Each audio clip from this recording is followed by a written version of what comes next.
Chapitre 2. Bonsoir Ursule, a fait ma mère quelques jours plus tard au téléphone. Tu as une drôle de voix. Il y a quelque chose qui ne va pas? Anastabot, ma mère. Elle a le génie pour m'appeler quand je suis hors de moi. On dirait qu'elle choisit le moment où elle est sûre de me déranger. Exactement.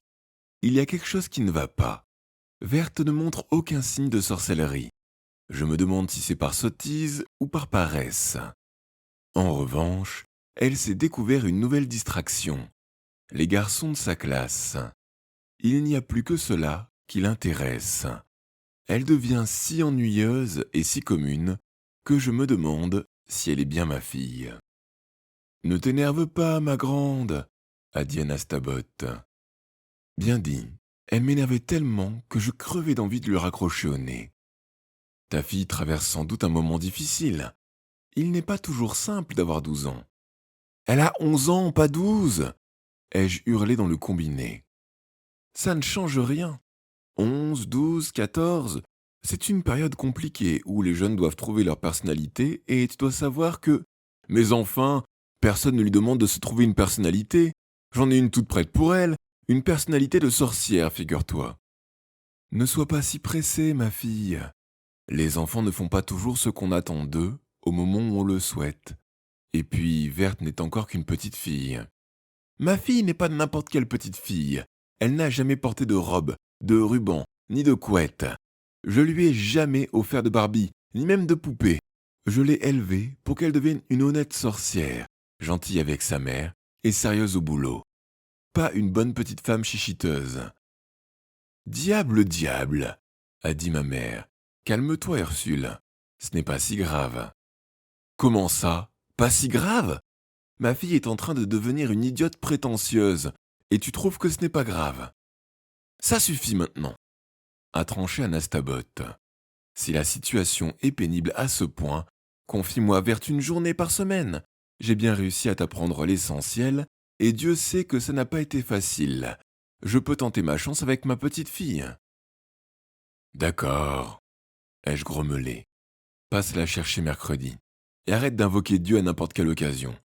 Ça me rend nerveuse. J'ai raccroché. Je me sentais à la fois mal à l'aise et soulagé. L'idée de ma mère et de ma fille complotant dans mon dos, à longueur de mercredi, n'était pas de nature à me faire plaisir. Mais d'autre part, la certitude d'être débarrassé de l'une et de l'autre quelques heures par semaine avait quelque chose d'agréable. À choisir, je préférais savoir ma fille avec ma mère que de la voir dans les pattes.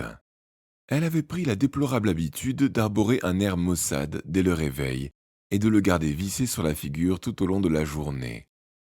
À croire qu'elle s'ennuyait ferme en ma compagnie. Mais enfin, Verte, qu'est-ce que tu as? Tu n'es pas bien avec moi? Si, maman, je suis bien. Tu t'ennuies? Non, je te dis. Ne t'inquiète pas. Elle montait si fort qu'elle m'écœurait. Je ne m'inquiète pas, je te demande, c'est tout. À l'air maussade succédait un sourire dégoulinant de pitié, comme si elle craignait de me faire de la peine. Quelle insolence! Ma fille me considérait désormais comme une espèce de vieux pompon, auquel il fallait faire attention sous peine de lui briser le cœur. Quand elle pensait que je ne la regardais pas, elle me lançait par-dessus des regards un peu méfiants, un peu dédaigneux.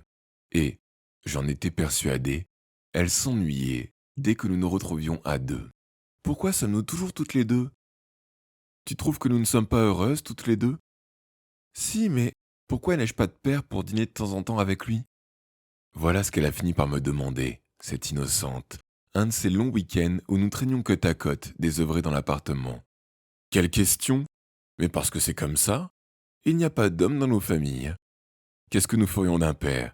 Tu veux bien me le dire? Eh bien, il pourrait nous emmener au cinéma. Et puis après au restaurant, par exemple.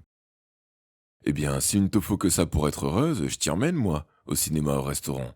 Prends ton manteau, on y va? D'accord, a fait Verte. Elle n'a pas dit chic. Elle n'a pas sauté de joie. Elle ne m'a pas remercié. Elle s'est contentée d'attraper son anorak sans quitter son fameux air lassé. Nous sommes allés voir Freddy, les griffes de la nuit.